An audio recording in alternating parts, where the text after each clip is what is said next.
வணக்கம். அதிமுக, பாஜக கூட்டணி தான். இன்னமும் எடப்பாடி பழனிசாமி என்ன சொல்றாருன்னா, எங்க கூட்டணியை உடைக்கவே முடியாது. நாங்க அதிமுக அறுதி பெரும்பான்மையில வெற்றி பெறுவோம் அப்படின்னு சொல்றாரு. இன்னும் பெருசா யாருமே வேற எந்த கட்சியுமே கூட்டணி தொடர்பான பேச்சுவார்த்தை நடத்தல. பாஜகவும் பெருசா எந்த கட்சிகளோடையும் கூட்டணி பேச்சுவார்த்தை நடத்துறதுக்கான ஆயத்தமான ஒரு நிலைமையில கூட இல்லை அப்படிங்கிறது தெளிவா தெரியுது. 2024 நாடாளுமன்ற தேர்தல் சமயத்தில் கூட பார்த்தீங்கன்னா பாஜக அண்ணாமலை தலைமையில் மாநில தலைவராக அண்ணாமலை இருக்கும்போது ஜரூரா பேச்சுவார்த்தையெல்லாம் நடத்தி எல்லா சிறு சிறு கட்சிகளை எல்லாத்தையுமே கொண்டு பாஜக கூட்டணியில் கொண்டு நிப்பாட்டினார். இப்போ அந்த கூட்டணியெல்லாம் எங்கே அப்படின்னு பார்த்தீங்கன்னா எல்லாருமே விஜயோட பேச்சுவார்த்தை நடத்துகிறாங்க. உதாரணத்துக்கு பார்த்தீங்கன்னா புதிய தமிழன் கிருஷ்ணசாமி, ஜான் பாண்டியன், இப்போ ஓபிஎஸ் கூட ஒரு ஆலோசனை கூட்டத்தில் பேசும்போது கூட அவர் விஜய் நல்லா கட்சி நடத்துகிறாரு, வழி நடத்துகிறாரு அப்படிங்கிற மாதிரி சொல்லிட்டு இருந்தார். ஒருவேளை அவருமே தனிப்பட்ட முறையில் ஒரு கிச்சியெல்லாம் ஏதாவது ஒன்று ஆரம்பித்தார் அப்படின்னா கண்டிப்பாக அவங்க தரப்பு எல்லாருமே விஜயை ஆதரிக்கக்கூடிய ஒரு சூழ்நிலை இருக்கும் அப்படிங்கிற மாதிரி பேச ஆரம்பிச்சிட்டாங்க. இப்போ கண்டிப்பாக 2026 சட்டமன்ற தேர்தலில் 4 முனை போட்டி அப்படிங்கிறது உறுதியாக தெரியுது. 4 முனை போட்டி வந்துச்சு அப்படின்னா திரும்பவும் திமுக தான் ஆட்சிக்கு உட்காரும். ஏன்னா விஜய் எல்லா கட்சி ஓட்டுகளையும் பிரிப்பார். சராசரியாக எல்லா கட்சிகள்லேருந்து கொஞ்சம் கொஞ்சம் ஓட்டுகளை அப்படியே எடுத்துக்குவார்.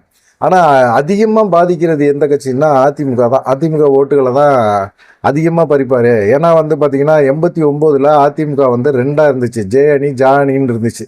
அப்போதே பார்த்தீங்கன்னா திமுக ரொம்ப எளிதாக ஜெயிச்சுட்டு போயிட்டாங்க அந்த தேர்தலில். ஆனால் இதே சமயத்தில் இப்போ 4-5 துண்டாக உடஞ்சி கிடக்குது. இந்த மாதிரி சமயத்தில் எடப்பாடி பழனிசாமி நாங்கள் தனி பெரும்பான்மையில் ஜெயிப்போம், வெற்றி பெறுவோம் அப்படிங்கிற மாதிரி பேசுகிறாரு. இது எப்படி சாத்தியப்படும் அப்படிங்கிற ஒரு விஷயமே அவருக்கு ஒன்றும் நடக்கவே இல்லை. இப்போ இன்னமும் அதிமுக ஓட்டை நம்பி அப்படியே இருக்கிறாரு. அதிமுகவினர் 2 கோடி தொண்டர்கள் இருக்காங்கன்னு உதயகுமார் முதற்கொண்டு எல்லாருமே பேசிகிட்டே இருக்காங்களா அப்படிங்கிறதே தெரியல. ஏன்னா உறுப்பினர்கிட்ட அடித்து இவங்களே வச்சிருக்கிறாங்க.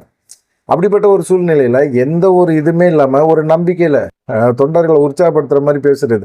நம்ம திரும்பவும் ஆட்சிக்கு வருவோம், திரும்பவும் ஆட்சிக்கு வந்தோன்னே இப்போ திமுக ஆட்சியில் எல்லா அமைச்சர்களும் ஊழல் பண்ணியிருக்காங்க, அந்த ஊழல் பண்ண அமைச்சர்கள் மேலே கண்டிப்பாக நடவடிக்கை எடுப்போம். இதை தான் 2021 சட்டமன்ற தேர்தலில் திமுக சொல்லிச்சு.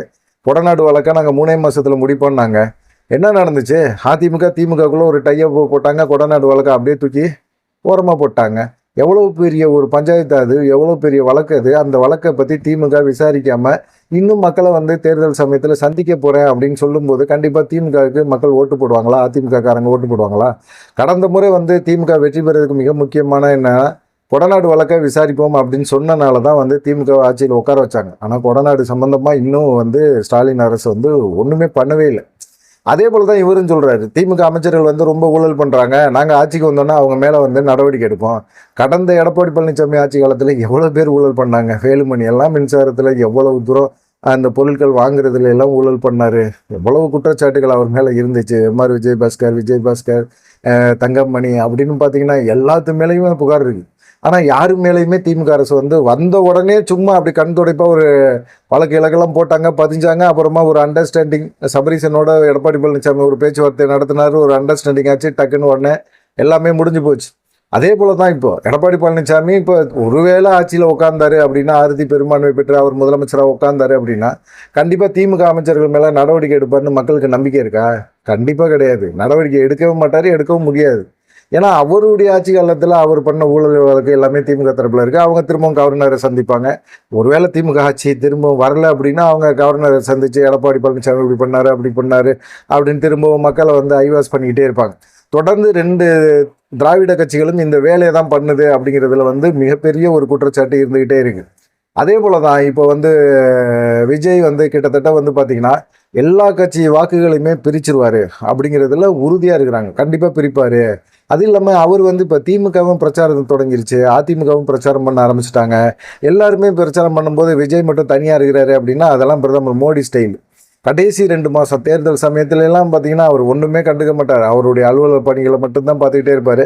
கடைசி 2 மாதம் பார்த்தீங்கன்னா சூறாவளி சுற்றுப்பயணம் போயிடுவார். சூறாவளி சுற்றுப்பயணம் போய் அவர் தான் ஒரு டாப்பிக்காகவே பேசப்படும். எல்லா மீடியாக்களும் அவரை ஃபோக்கஸ் பண்ண ஆரம்பிச்சிருவாங்க. ஏன்னா இப்போ மற்ற கட்சிகள் இப்போ திமுக, அதிமுக இந்த கட்சிகள் எல்லாம் பிரச்சாரம் பண்ணி மக்கள் ரொம்ப சோர்வாயிடுவாங்க. அப்புறமா பார்த்தீங்கன்னா விஜய் சூறாவளி சுற்றுப்பயணம் போக ஆரம்பித்தார் அப்படின்னா விஜய் எல்லா மீடியாக்களும் ஃபோக்கஸ் பண்ணும் தேர்தல் நெருக்கத்தில். அப்படி ஃபோக்கஸ் பண்ணும்போது பார்த்தீங்கன்னா மக்கள் மனசில் விஜயோட எண்ணங்கள் மட்டும்தான் அதிகமாக இருக்கும். அவங்க ஆட்டோமேட்டிக்காக ஆள் மனசில் போய் பதிஞ்சிட்டாரு அப்படின்னா ஆட்டோமேட்டிக்காக அவங்க போய் அந்த சின்னத்தில் தான் குத்த ஆரம்பிப்பாங்க அப்படிங்கிறது இருக்குது. அதனால வந்து இந்த 4 முனை போட்டி அப்படிங்கும்போது திரும்பவும் திமுக வெற்றி பெறுவதற்கு மிக முக்கியமான ஒரு காரணமாகும் அப்படின்னு சொல்றாங்க. இது வந்து பின்னணியில வந்து திமுக திரும்பவும் ஜெயிச்சா கூட பரவாயில்ல, எடப்பாடி பழனிசாமி சுத்தமா வாஷ் அவுட் பண்ணிடணும், காலி பண்ணிடணும் அப்படிங்கிற ஒரு எண்ணம் பாஜகவுக்கு இருக்கோ அப்படிங்கிற ஒரு சந்தேகம் இருக்கு. ஏன்னா கடந்த நாடாளுமன்ற தேர்தலில் பாஜகவோட கூட்டணி வச்ச கட்சிகள் எல்லாத்தையுமே கொண்டு போய் விஜயோட கூட்டணி பேச்சுவார்த்தை நடத்திட்டு இருக்காங்க. பாஜக இதுக்கான முயற்சி எதுவுமே எடுக்கல. எடப்பாடி பழனிசாமி இன்னும் தொகுதி பங்கீடை பத்தி பேசல. எடப்பாடி பழனிசாமி கூட்டணி கட்சிகளை கொண்டு வரதுக்கான முயற்சியில இறங்கவே இல்லை. அவர் இன்னமும் வந்து தன்னை ஒரு எம்ஜிஆரவோ தன்னை ஒரு ஜெயலலிதாவோ நினைச்சிட்டு இருக்காரு. ஆனா அதிமுக ஓட்டுகள் ஏற்கனவே செதஞ்சிருச்சு. நாடாளுமன்ற தேர்தலில் 20% தான் வந்துச்சு. இப்ப இந்த தேர்தலில் இன்னும் குறையும் அப்படிங்கிற ஒரு சூழ்நிலை இருக்கு. அப்படி குறைஞ்சது அப்படின்னா கண்டிப்பா வந்து இனிமே அதிமுகவுக்கு எதிர்காலம் இல்லை. இதுதான் பாஜக நினைக்கிறது. அதிமுகவுக்கு எதிர்காலம் இல்லாம பண்ணிடணும் அப்படிங்கிற மாதிரி இருக்காங்க. அதே போல பாத்தீங்கன்னா பாமக கிட்டத்தட்ட பாமக இப்ப அப்பா மகன் பிரச்சனை ஒரு முடிவு வரும் அப்படிங்கிற ஒரு சூழ்நிலை உருவாகி போச்சு. ஏன்னா ஏகே மூர்த்தியோட இல்ல திருமண விழா ஏற்கனவே ராமதாஸுக்கு அவர் சொந்தக்கார் தான் அப்படிங்கிற ஒரு சூழ்நிலையில வந்து அந்த திருமணத்துக்கு போனாங்க. ராமதாஸ் போயிருந்தாரு. அப்புறமா பார்த்தீங்கன்னா இதுக்கு முன்னாடி அன்புமணியை போய் பனையூர் இல்லத்தில் போய் அவங்க அம்மா போய் இப்போ சந்திச்சு இது பண்ணாங்க. அந்த வீடியோலாம் சமூக வலைத்தளங்களில் வந்துச்சு. அந்த அளவுக்கு ரொம்ப பாசமாக இருந்தாங்க. சௌமியா அன்புமணியெல்லாம் அவங்க அம்மா காலில் மாமியார் காலில் உளுந்து கும்பிட்டாங்க. பிள்ளைங்க எல்லாமே இது பண்ணுச்சுங்க. அவங்களுக்கு ரொம்ப அழுக. பையனை பார்த்தோன்னா ரொம்ப பாசம் எல்லாமே இருந்தது. அம்மா பையன் 2 பேருமே ரொம்ப அழுக ஆரம்பிச்சுட்டாங்க. இந்த விஷயங்கள் எல்லாமே ராமதாஸ்கிட்ட பேசியிருப்பாங்க. என்ன இப்படி சண்டை போட்டுக்கிட்டு இருக்கீங்களேன்னு சொல்லி. அது இல்லாமல் இல்லை திருமண விழா, இந்த விழாவுக்கு ராமதாஸ் போயிருந்தார். ராமதாஸ்கிட்ட வந்து அன்புமணி பேசலை அப்படின்னாலும் இவர் ஜிகே மணிகிட்ட வந்து ரொம்ப நேரம் வந்து அன்புமணி ராமதாஸும் இந்த ராமதாஸும் இவரும் ஜிகே மணியும் பேசிகிட்டு இருந்தாங்க. ஒரு சீக்கிரமாக வந்து ஒரு நல்ல விஷயம் நடக்கும் அப்படிங்கிற மாதிரி எல்லாருமே எதிர்பார்க்க ஆரம்பிச்சிட்டாங்க. அதை தாண்டி பார்த்தீங்கன்னா ராமதாஸ்கிட்ட இது சம்பந்தமாக கேள்வி கேட்கும்போதும் இல்லை என்ன ஒரு எங்களுக்குள்ளே வந்து ஒரு மனஸ்தாபம் மனக்கசப்பு பேசி முடிக்க முடியாத பிரச்சனைகள் ஏதாவது இருக்குதா அப்படிங்கிற மாதிரி திருப்பி கேட்டார். போக போக தெரியும். இந்த பாட்டை ஏன் சமீப காலமாக அவர் பாடிக்கிட்டு இருக்காருன்னே தெரியல. போக போக தெரியும் அப்படிங்கிற மாதிரி பாட்டு பாடிக்கிட்டே இருக்கிறாரு. என்ன பாடுறாருன்னே தெரியல. பாமக ஒருங்கிணைங்க வாய்ப்பு இருக்குது. ஆனால் இவங்க சண்டை போட்டுக்கிட்டு இந்த ஒருங்கிணைக்கிற இந்த சூழ்நிலையில் பாதி பேர் திமுகவுக்கு போயிட்டாங்க, பாதி பேர் அதிமுகவுக்கு பிரித்து எடுத்துகிட்டு போயிட்டாங்க. இனிமேல் இவங்கள நம்பியெல்லாம் தேர்தலில் நிற்க முடியாதையா, தேர்தல் வேலை பார்க்க முடியாதான்னு சொல்லி போயிட்டாங்க. ஆனால் இப்போ பாமக கட்சியை வந்து யார் கூட கூட்டணி வச்சாலும் அந்த கட்சி தான் கூட்டணி வெற்றி தான் பெறும் அப்படின்னு சொல்லி ராமதாஸ் சொல்கிறாரு. இல்லை உங்கள் கூட கூட்டணியே வேணான்னு சொல்லி பெரிய கட்சிகள் எல்லாமே யோசிக்கவும் ஆரம்பிச்சிட்டாங்க. ஏன்னா அந்த அளவுக்கு ஓட்டுகள் எல்லாம் செதஞ்சு போச்சு அப்படிங்கிறது தெரியுது. விஜய் வந்து பாமக ஓட்டை அதிக அளவில் வட மாவட்டங்களை எப்படி விஜயகாந்த் பிரித்தாரோ அதே போல் பிரிக்கிறதுக்கு வாய்ப்புகள் அதிகமாக இருக்குது அப்படிங்கிற மாதிரி சொல்கிறாங்க. ஆனால் இந்த 4 முனை போட்டி அப்படிங்கிற ஒரு விஷயம் வந்து இப்போ தமிழக மக்கள் மத்தியில் வந்து பெருசாக பேசப்படுது. அப்படி பேசினா அவர் வந்து விஜய் வந்து அதிமுக ஓட்டுகளை அதிக அளவில் பிரிப்பார், அதிமுக தான் மிகப்பெரிய ஒரு லாஸ் ஆகும் அப்படின்னு சொல்கிறார்.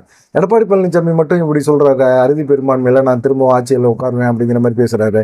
எங்கே அறுதி பெரும்பான்மை படப்படும்? கட்சியில் இருக்கிற எல்லாத்தையும் ஓபிஎஸ் ஒரு சைடு, சசிகலா ஒரு சைடு, டிடிவி தினகரன் ஒரு சைடு, கேசி பழனிசாமி ஒரு சைடு, பெங்களூர் புகழேந்தி ஒரு சைடு, இப்படின்னு கட்சிக்குள்ளே இருக்கிற நிறைய பேரை வந்து விலக்கி விட்டார். அது இல்லாமல் இப்போ என்னன்னா ஓபிஎஸோட ஒரு மறைமுகமான ஒரு கூட்டணியை வர வைக்கிறாரு. ஓபிஎஸோட ஆதரவாளர்களாக இருக்கிறவங்கள வந்து இரட்டை இலை சின்னத்தில் நிற்க வைக்கலாம் அப்படிங்கிற ஒரு எண்ணத்தில் இருக்கிறாரு. குறிப்பாக பார்த்தீங்கன்னா ஒரத்தநாட்டில் வைத்திலிங்கம் அவர் வந்து இரட்டை இலை சின்னத்தில் நிற்க வைக்கலாம் அப்படின்னு சொல்கிறாங்க. ஏன்னா ஓபிஎஸோட சம்மதத்தோட வைத்திலிங்கத்தோட பேசி ஏதாவது ஒன்று ஓபிஎஸ் ஆதரவாளர்கள் சிலருக்கு வந்து சீட்டை கொடுத்து அவங்க ஓபிஎஸ் ஆதரவாளர் இருக்கட்டும், ஓபிஎஸை வந்து கடைசி நேரத்தில் கூட கட்சிக்குள்ளே கொண்டு வந்துடலாமா அப்படிங்கிற ஒரு எண்ணம் கூட எடப்பாடி பழனிசாமிகிட்ட இருக்குது அப்படிங்கிற மாதிரி பேசுகிறாங்க. என்ன எண்ணமாக இருந்தாலும் சரி, இதெல்லாம் காலம் கடந்த யோசனை. அவ்வளோதான், முடிஞ்சு போச்சு, சோழி முடிஞ்சு போச்சு. அதிமுக மேலே மக்களுக்கு வந்து பெருசு அளவில் நம்பிக்கை கிடையாது அப்படிங்கிறது தான். எடப்பாடி பழனிசாமி வேணால் பேசலாம், விவசாயிகள் நானும் அடிப்படையில் விவசாயி அப்படின்னு சொல்லிட்டு விவசாயிகளோட குறைகள்லாம் கேட்கலாம். இத்தனை வருஷம் என்னத்தை கேட்டீங்க அப்படிங்கிற ஒரு கேள்வியை கேட்பாங்க. அது இல்லாமல் பார்த்தீங்கன்னா இப்போ தேர்தல் நெருக்கத்தில் ரொம்ப வந்து இனிமேல் வந்து கலாய்ப்பாங்க. இப்போ 4.5 வருஷம் ஆச்சு, 4.25 வருஷம் ஆச்சு. இந்த 4.25 வருஷத்தில் வந்து முதலமைச்சர் ஸ்டாலின் மக்களுக்காக என்ன பண்ணார்? இப்போ வந்து உங்களுடன் ஸ்டாலின் அப்படிங்கிற ஒரு திட்டத்தை தூக்கிட்டு வந்துட்டாரு. இப்போ அவரே வந்து ஒப்புதல் கொடுக்குறாரு. நான் இத்தனை வருஷமாக ஆட்சி, 4.5 வருஷம் ஆட்சியில் நான் ஒன்றுமே பண்ணலை அப்படிங்கிறத அவரே சொல்கிறாரு அப்படின்னு எடப்பாடி பழனிசாமி சொல்கிறாரு. அது எந்த அளவுக்கு லாஜிக்காக ஒத்துக்க முடியும்னு தெரியல. இப்போ அது ஏதோ ஒன்று செய்கிறாருல, இந்த 8 மாதத்தில் அவரால் என்ன பண்ணிட முடியும் அப்படின்னு கேட்குறாரு. அவர் என்ன பண்ணார்? எடப்பாடி பழனிசாமி எதிர்க்கட்சி தலைவராக இருந்து என்ன பண்ணார்? எந்த அமைச்சர் மேலே ஊழல் பண்ணுறாங்க அப்படிங்கிற ஒரு குற்றச்சாட்டை எங்கேயாவது வச்சிருக்கிறாரா அப்படின்னு பார்த்தா அது இல்லை. ஊழல் குற்றச்சாட்டை அவர் எங்கேயுமே வைக்கல. யார் மேலேயும் பெருசாக வந்து பேசவே இல்லை. கவர்னரை சந்திச்சாரு, யார் யார் மேலேயோ கம்ப்ளைண்ட் கொடுக்குறேன், புகார் கொடுக்குறேன் அப்படின்னாரு. கொடுத்தாரா என்னன்னு தெரியல. அமித்ஷாவுக்கு வந்து போய் நேரடியாக கட்டுக்கட்டாக ஃபைலை கொடுத்து இதெல்லாம் திமுக அமைச்சர்கள் செஞ்சது, கண்டுபிடிங்க அப்படின்னாரு. அமித்ஷா தூக்கி ஓரமாக போட்டார். நான் சொல்கிறத முதல் நீ கேளு, அதுக்கப்புறம் நீ சொல்கிறத நான் கேட்குறேன் அப்படிங்கிற மாதிரி. எடப்பாடி பழனிசாமி என்னன்னா, தேர்தல் நெருக்கத்தில் அமலாக்கத்துறை மூலமாக பார்த்தீங்கன்னா ஒரு நெருக்கடியை திமுக கொடுப்போம் அப்படிங்கிற மாதிரி ஒரு எண்ணத்தில் இருந்தார். ஆனால் அங்கே இருக்கிற பாஜக என்ன நினைக்கிறாங்கன்னா, திரும்பவும் திமுக வந்தால் கூட பரவாயில்ல, நம்ம ஆட்சி அமைக்கிறோமோ ஆட்சி அமைக்கலையோ, அதிமுக ஆதரவோட ஒரு 40-50 எம்எல்ஏக்களோட நம்ம உட்காந்துருவோம், போய் சட்டமன்றத்தில் உட்காந்துருவோம், அட்லீஸ்ட் எதிர்க்கட்சி தலைவராவது உட்காந்துருவோம். இந்த தடவை எடப்பாடி பழனிசாமி எதிர்க்கட்சி தலைவராக கூட ஆகக்கூடாது அப்படிங்கிற ஒரு எண்ணத்தில் மட்டும்தான் அவங்க செயல்படுற மாதிரி இது வரைக்கும் தோணுது. காட்டுக்கத்தா கத்துறாரு, சுற்றுப்பயணம் போறேன்னு போறாரு. இந்த இது எல்லாமே பார்த்தீங்கன்னா வீணாக தான் போகும் அப்படின்னு சொல்கிறாங்க. 4 முனை போட்டி 2026 உறுதி. அப்படி உறுதி ஆச்சு அப்படின்னா கண்டிப்பாக வந்து திமுக தான் திரும்பவும் ஆட்சியில் உட்காரும் அப்படிங்கிறத சொல்கிறாங்க. பார்க்கலாம் என்ன நடக்கும் அப்படின்னு. நீங்கள் என்ன நினைக்கிறீங்க அப்படிங்கிற ஒரு விஷயத்த மறக்காமல் கமெண்ட் பண்ணுங்கள். நன்றி, வணக்கம்.